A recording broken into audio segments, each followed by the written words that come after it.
para ganahan siya mag-review. Kasi malapit na pasukan eh. Kailangan mag-review ni ate. Ano ginagawa mo, ate? Re-review, mama. Oh, merienda ka muna. Thank you, ma. Sarap ba? Masarap, ma. Super. Pero mas maganda sana pag may upuan tayo.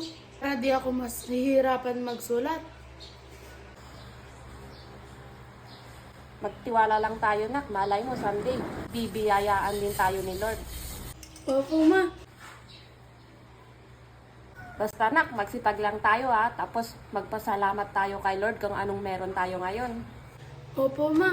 Nagpapasalamat po ako dahil may inuupuan akong semento. Tama yun, anak. Dapat tayo magpasalamat kung anong meron tayo ngayon. Kasi, ang tunay na kaligayahan, hindi yung mga materyales na nakikita natin, kundi ang tunay na kaligayahan ay yung may pusong mapagpasalamat. Opo, pa. Ano yun? Ano kaya yun?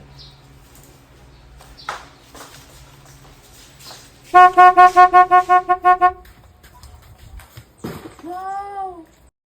Wow!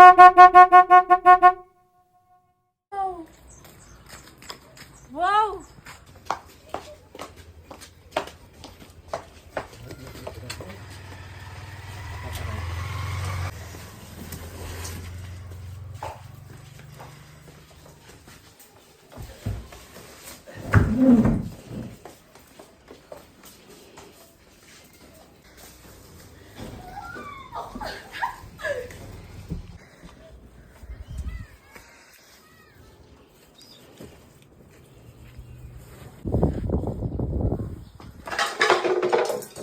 Aray ko. Papa.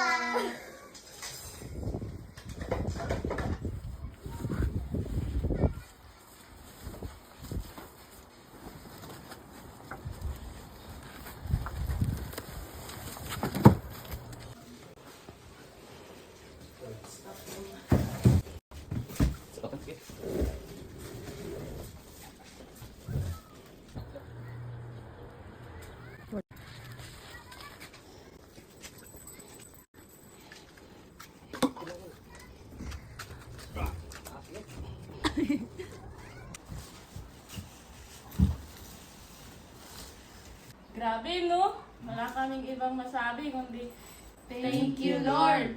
Ang biyaya na natanggap ng pamilya namin ngayon ay patunay lang ito na ang katapatan ng Diyos ay walang hanggan. Salamat sa walang sawang pagsuporta sa aming pamilya. Patuloy niyo po sana kaming suportahan hanggang sa huli. Taos puso po kami nagpapasalamat sa inyong lahat. We love you! God God bless! bless po.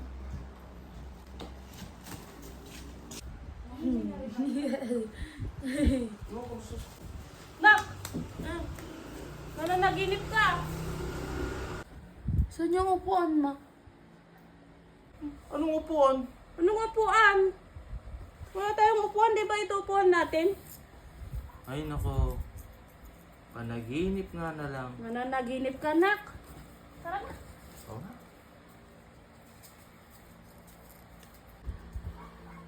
Kala ko may upuan na kami.